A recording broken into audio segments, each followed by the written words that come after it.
TV KPM.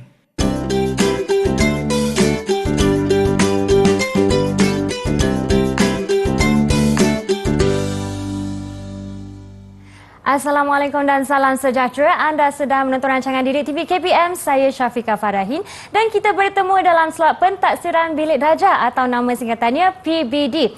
Diam tak diam kita telah pun sampai ke episod 27 dan harapnya semua penonton dapat meraih pelbagai ilmu, terutama guru-guru di sekolah untuk mendapat sedikit panduan bagaimana hendak mentafsir atau menilai prestasi murid-murid di sekolah. Baiklah, sebelum kita melanjutkan kelangsungan pada hari ini, jom kita saksikan terlebih dahulu profil guru kita.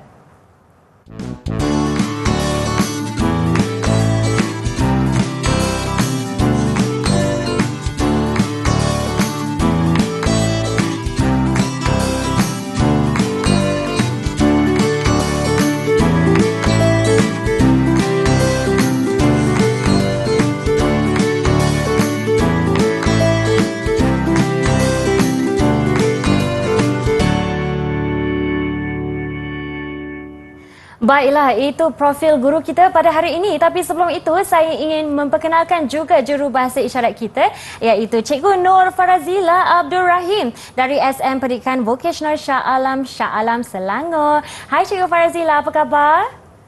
Terbaik, Cikgu. Baiklah, gerangannya sudah pun berada di studio bersama saya, iaitu Cikgu Azman. Cikgu, Assalamualaikum. Waalaikumsalam warahmatullahi. Cikgu sihat? Sihat, alhamdulillah. Syafiqah macam mana? Sihat juga dan kelihatan segak, Cikgu, untuk PB di dalam matematik pada hari ini. Dan Cikgu, tanpa melengahkan masa, Cikgu, kita akan, apakah intipati yang menjadi pembuka dalam perbincangan kita hari ini? Silakan, Cikgu. Okey, terima kasih. Sama, Cikgu. Okey, alhamdulillah. Okey, hari ini saya akan berkongsi dengan guru-guru di luar sana tentang PBD dalam matematik. Okey, bersama saya Cikgu Azman bin Saad, guru kanan sains matematik daripada SMK Puncak Alam 3, JU Kebangsaan Kebat Matematik. Okey, PBD. Apa itu PBD? Ramai guru salah faham tentang PBD. Jadi pada hari ini saya cuba untuk berkongsi dengan rakan-rakan guru di luar sana tentang PBD aspek matematik lah. Okey. Jadi PBD ini secara umumnya ialah tentang pentaksiran yang dirancang, dibina, dinilai, ditadbir oleh guru dan seterusnya adalah dilaporkan. Okey, jadi mengapa pula ada PBD ni? Untuk guru. Sebagai seorang guru, apa tujuan PBD ni? Yang pertama adalah untuk mengesan, mengesan pengetahuan sedia ada murid. Yang kedua adalah untuk mengesan perkembangan murid secara menyeluruh. Yang ketiga, mengetahui keberkesanan PDC yang kita lakukan. Dan yang keempat adalah merancang dan mengubah suai PDP kita selepas ini. Jika ada yang terkurang, kita akan baiki untuk pelajaran yang akan datang. Okey, itu untuk murid. Pula kita lihat bagaimana.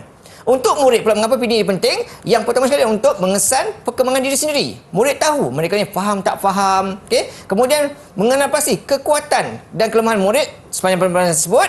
Dan yang ketiga adalah meningkatkan pencapaian dalam pembelajaran. Kalau mereka faham, benda ni akan jadi mudahlah pada murid-murid. Jika tak faham, inilah peluang untuk mereka bertanya guru-guru. Jadi, bagaimana pelaksanaan dilakukan? Banyak kaedah, iaitu ada formatif.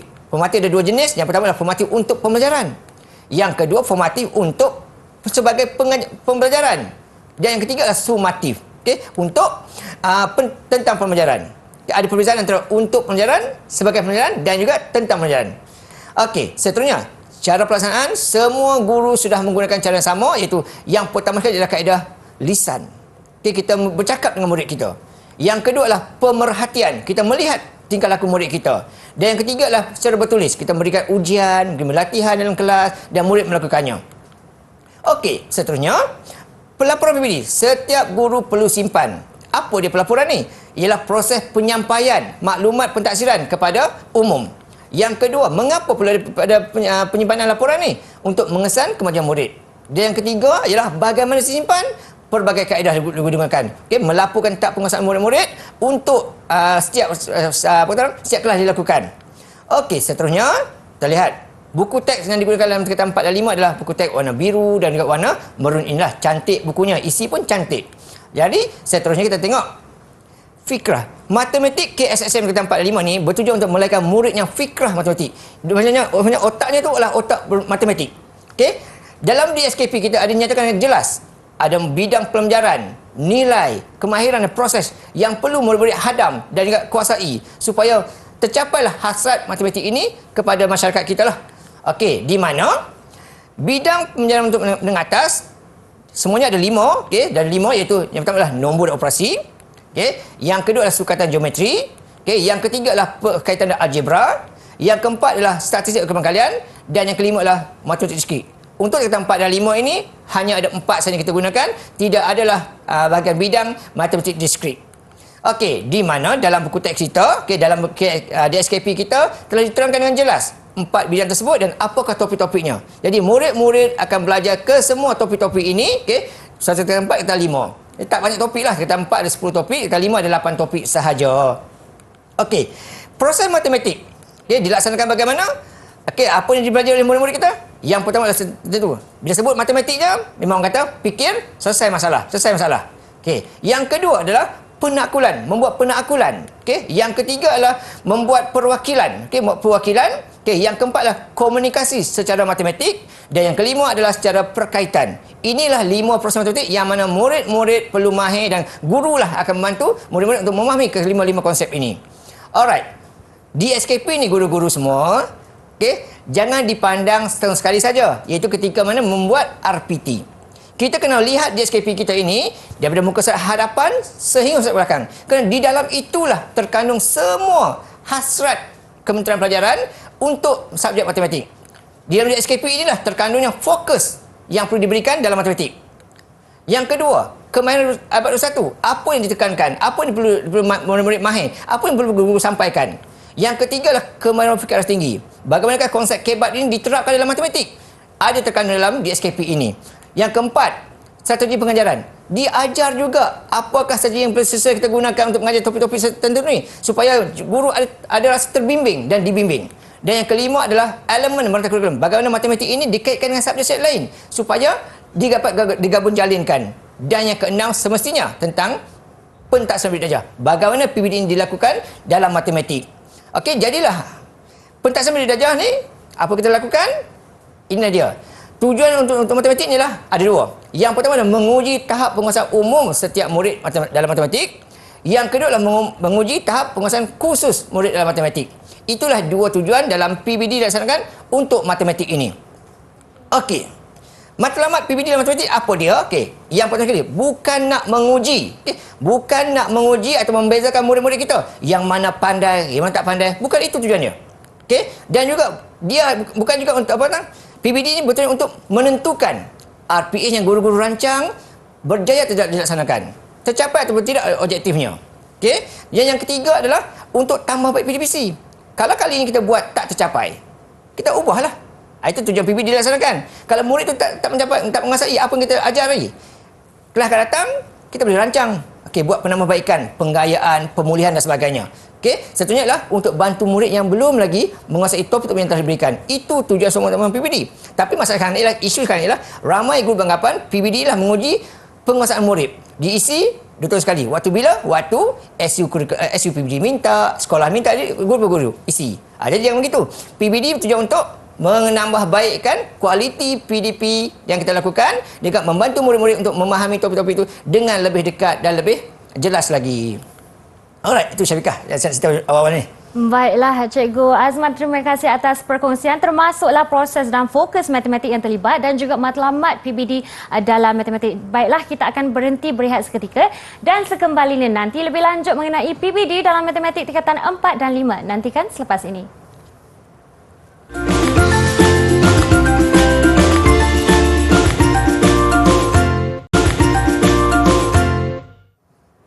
Baiklah, kembali ke rancangan Didik TV bagi slot PBD dan kali ini kita akan beri fokus kepada pelaksanaan PBD dalam matematik. Tapi sebelum itu kita juga telah mengetahui tentang proses dan fokus matematik yang terlibat dan juga matlamat PBD dalam matematik.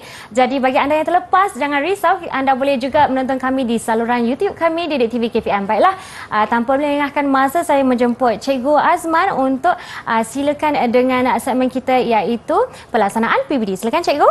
Okey, ilmu tentang PBD kita sudah maklum. Okey, apa tujuannya, apa prosesnya. Okey, sekarang kita nak lihat pula sebagai contoh bagaimana PBD ini boleh dilaksanakan dalam matematik tingkatan 4 dan 5.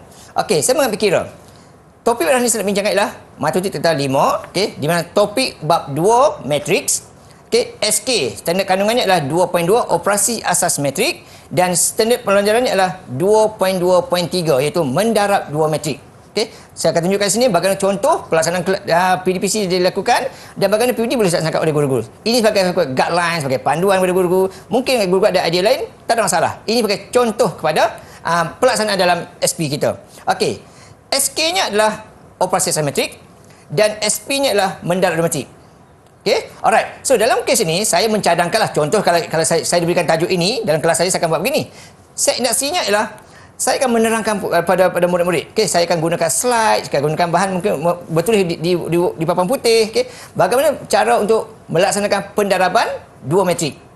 Okey, di mana dicadangkan dalam DSKP dicadangkan kita menggunakan kaedah ROCO. Apa itu ROCO? Guru-guru matematik akan tahulah apa ROCO. Mungkin penonton-penonton tak tahu, tapi guru-guru tahu ROCO. Jadi guru akan menayangkan langkah demi langkah bagaimana kaedah ROCO digunakan dalam mendarab 2 metrik. Kemudian pada masa yang sama ialah murid akan melihat, murid akan cuba memahami dan juga guru juga akan bertanya. Okey, bertanya dari masa ke masa tentang apakah syarat untuk pendaraban 2 metrik dilakukan. Jadi murid akan tahulah apakah syarat dia, iaitu peringkat metriknya mesti sama sebagaimana. Jadi di sini guru akan dapat menilai murid sama ada mereka sudah ada pengetahuan sejak ada mereka. Sudah tahu masih ingatkah pengetahuan sejak ada mereka tentang pendaraban 2 metrik ini. Okey, jadi guru akan tunjuklah. Di sini guru akan guna apa? Okey, kaedah pemerhatian. Guru melihat murid, okey, sama ada mereka faham betul-betul apa yang dilihat, okey, dahi berkerut ke apakah, okey, dan lisan. Itu guru bertanya murid-murid, adakah mereka faham dan adakah mereka masih ingat lagi proses melakukan pendaraban 2 metrik. Apa syaratnya? Okey, seterusnya dilanjutkan lagi. Okey, ini contoh slide yang saya akan gunakan, langkah untuk melaksanakan penerangan kaedah ROCO dalam pendaraban 2 metrik.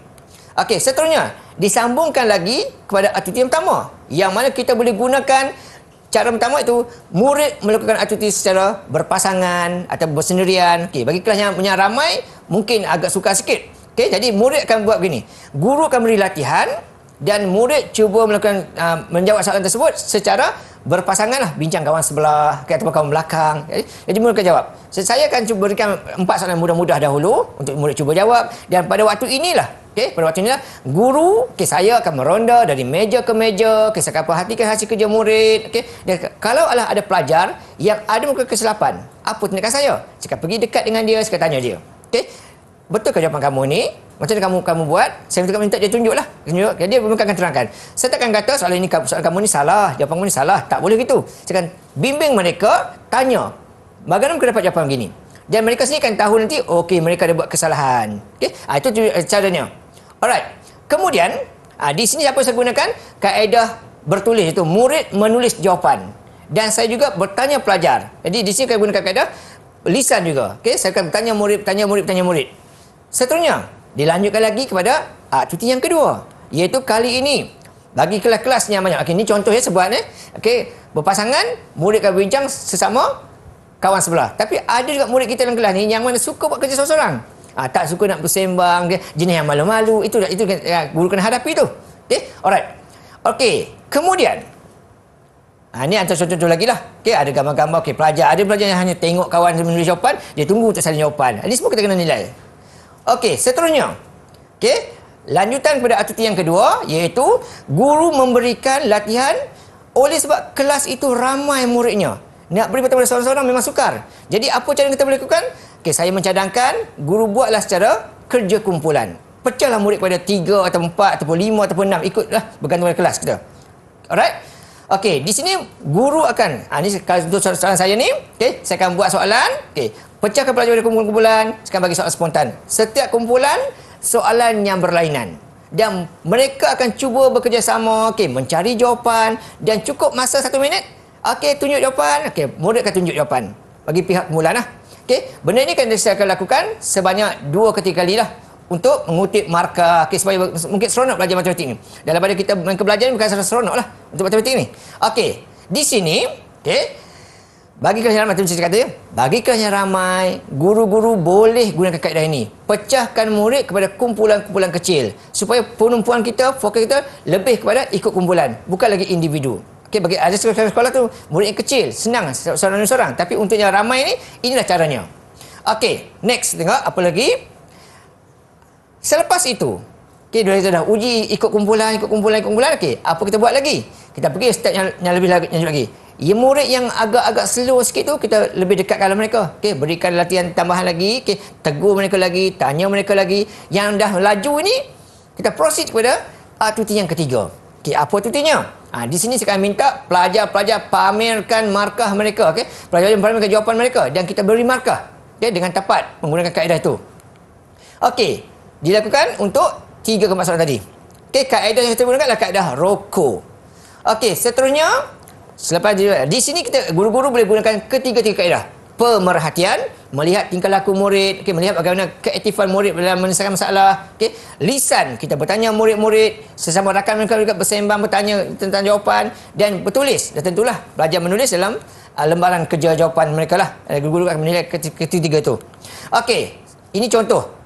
Buat kumpulan kecil, saya buat kumpulan berempat dan bertiga lah. Okey, murid saya hari tu mungkin datang, ramai datang, kita akan buat kumpulan berempat. Kalau tak ramai datang, mungkin bertiga. Maksudnya kita asingkan lelaki dan perempuan lah, supaya mereka tak ada rasa malu-malu semua tu. Okey, seterusnya, tengok, ini contoh lagi, pemerhatian dan bertulis yang saya lakukan.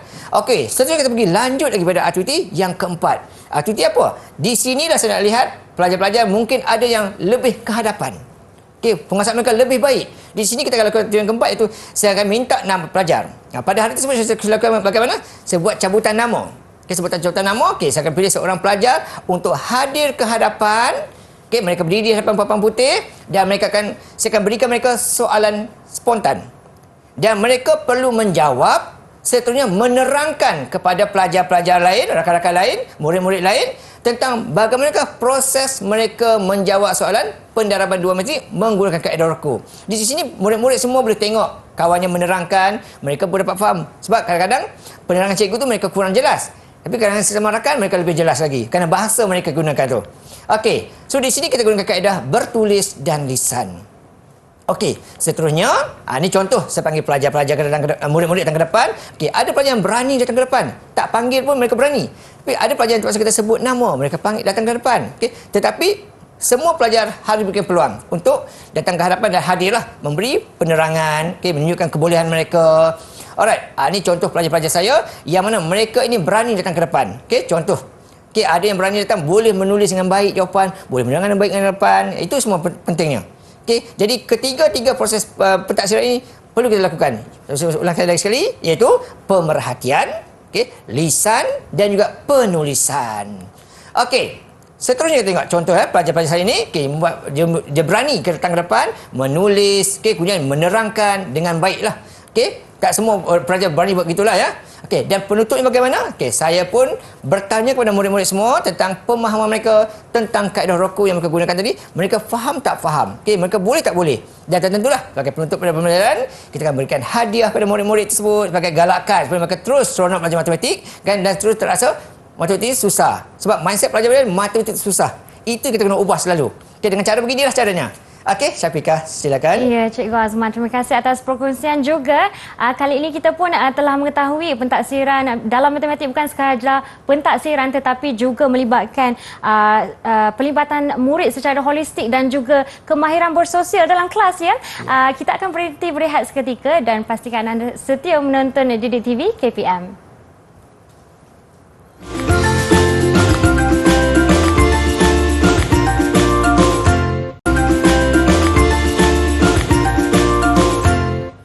Kita bersua kembali dalam slot PBD Didik TV KPM dan kita pun telah mengenali bagaimana hendak melaksanakan PBD dan ia melibatkan secara pemerhatian, lisan dan juga penulisan. Jadi kali ini kita akan kupas pula cara perekodan PBD dan untuk tujuan itu saya ingin menjemput Cikgu Azman untuk teruskan perbincangan hari ini. Silakan Cikgu.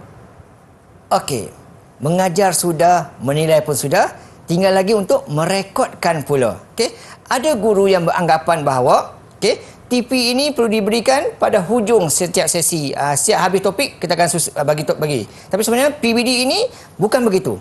Setiap kali kelas dilaksanakan, kita boleh berikan TP kepada murid-murid. Cuma TP-nya berapa sahaja. Okey, jadi untuk kepada hari ini dalam matematik kita ada 6 TP semua, okey. TP 1, 2, 3, 4, 5, 6. Semua guru tahu. TP 1 pengetahuan asas, okey. Yang kedua pengetahuan asas, okey. Yang ketiga adalah aplikasi kefahaman, okey. Yang keempat, kelima, keenam seterusnya lagi. Okey, keempat, kelima, keenam ni berkaitan dengan boleh menyelesaikan masalah.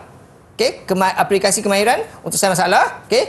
Yang kelima, pengetahuan kemahiran untuk selesai masalah yang rutin, dan yang keenam adalah masalah-masalah yang kompleks. Tapi untuk hari ini, untuk pembelajaran kita 2.2.3 ini, paling tinggi TP boleh diberi oleh seorang guru adalah TP 4 sahaja. Kerana dia tidak melibatkan masalah rutin. Tidak melibatkan masalah yang kompleks. Hanya melibatkan pemahaman sahaja. Jadi, paling tinggi kita boleh pergi adalah TP 4. Tetapi, PBD itu perlu dilaksanakan. Alright. Okey, TP berapa untuk murid-murid pada hari ini? Okey. Untuk SK 2.2, okay, operasi aritmetik, okay, 2.3. Dalam topik SK 2.2 ini, ada 7 SP yang perlu murid lalui.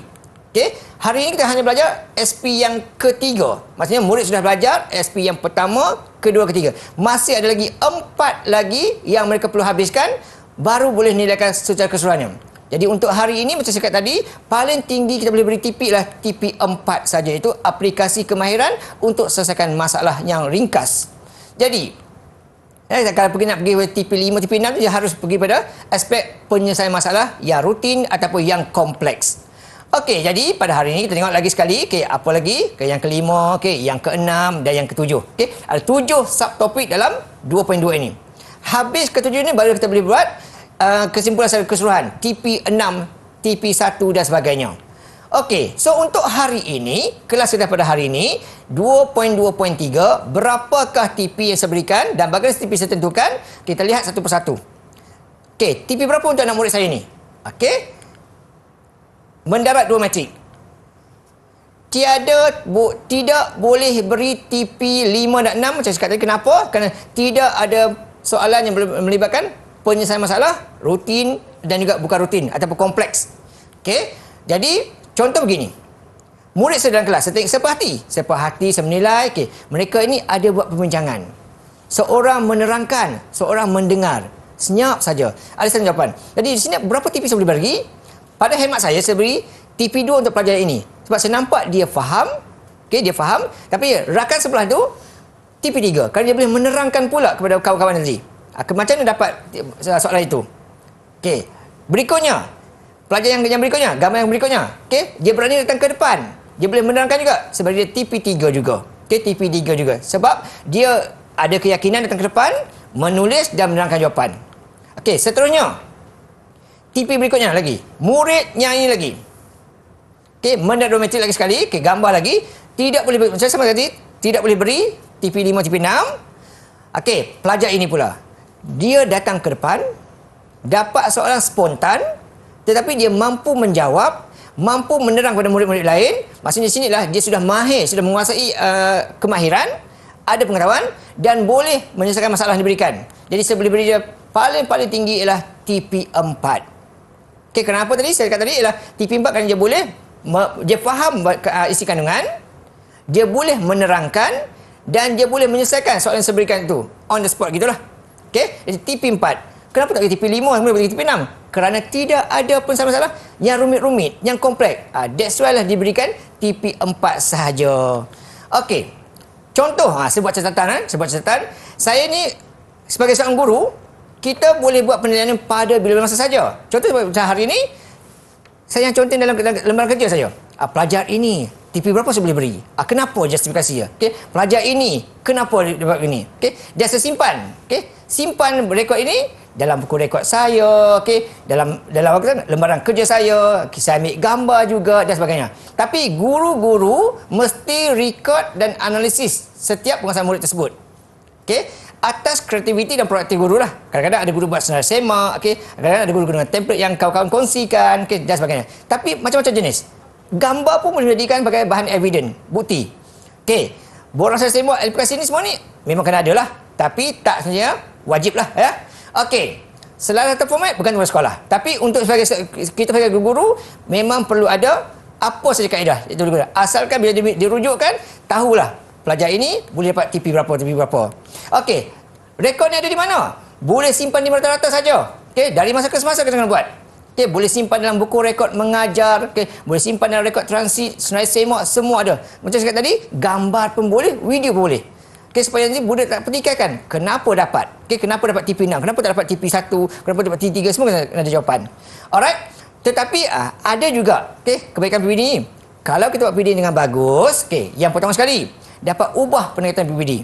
Dapat ajar secara individu, beri soalan latihan, ataupun buat penambahbaikan. Dapat kesan kelemahan. Ini paling penting sekali PBD ni. Kesan kelemahan guru sebagai mengajar dengan murid juga. Dapat kesan semua tu lah. Tetapi dalam membuat dengan PBD, kita harus ada juga tentang satu perkara, itu pertimbangan profesional. Guru-guru jangan buat memberi tipi kepada murid-murid berdasarkan emosi, tak jujur, ataupun asalkan ada rekod memadai. Jangan begitu. Kita harus ada pertimbangan rasional, kerana ada murid yang kerap tak ada sekolah, ataupun tak aktif, ataupun hyperaktif pun ada. Jadi guru-guru kena gunakan pertimbangan profesional lah di sini. Kerana apa? Guru-guru ada pengalaman, ada pengetahuan. Jadi perlu menilai dengan sejujur-jujurnya supaya TP yang diberikan itu memang sepatutnya TP itu murid dapatlah. Jangan beri TP 3, TP 4 sedangkan murid itu dalam kelas tak tahu apa pun. Tapi kalau dia baik yang kita bagi TP 4. Jangan begitu. Ataupun ada isu juga, guru bagi TP 3, TP 4 sebab apa? Kalau bagi 1, 2 nanti kena buat latih tubi pula, kena buat program pula. Jadi tak mau gitu. Alright. Jadinya pertimbangan profesional guru tu harus, kerana guru-guru ada pengetahuan, ada tanggungjawab yang profesional, ada input tentang murid tersebut, pengalaman mengajarnya lama, dan juga jangan ulas, jangan beri markah selalu cakap tadi, jangan beri TP berdasarkan emosi kita. Kita rasa suka budak tu, bagi markah tinggi. Tak suka budak tu, bagi markah rendah. Jangan begitu. Alright. Jadi guru-guru semua, PBD lah wadah terbaik.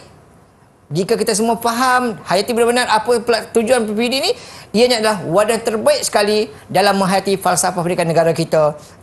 Jangan anggapkan ini sebagai satu bebanan. PBD itulah untuk menambahkan kualiti kelas yang kita ajar dan juga membantu murid-murid kita mencapai matlamat untuk melahirkan murid-murid yang fikrahnya matematik. Itu saya nak kongsikan hari ini kepada guru-guru dan juga semua. Baiklah Cikgu Nur Azman, terima kasih atas pencerahan yang terperinci bagi PBD dalam matematik. Pencerahan ini bukan sekadar kita mengetahui, tetapi kita harus teliti kembali dan juga praktikkan, terutama bagi sekolah untuk guru-guru kita mengaplikasikan proses PBD dalam matematik dengan lancar. Dan juga kepada anda semua, harap dapat memberi manfaat dan pencerahan yang lebih jelas mengenai PBD dalam matematik tingkatan 4 dan 5. Terima kasih Cikgu Azman sekali lagi, dan tidak lupa juga terima kasih kepada jurubahasa isyarat kita, Cikgu Nur Faradzila. Sehingga kita berjumpa lagi, nantikan episod PBD akan datang. Saya Syafiqah Farahin. Assalamualaikum dan salam sejahtera. Bye.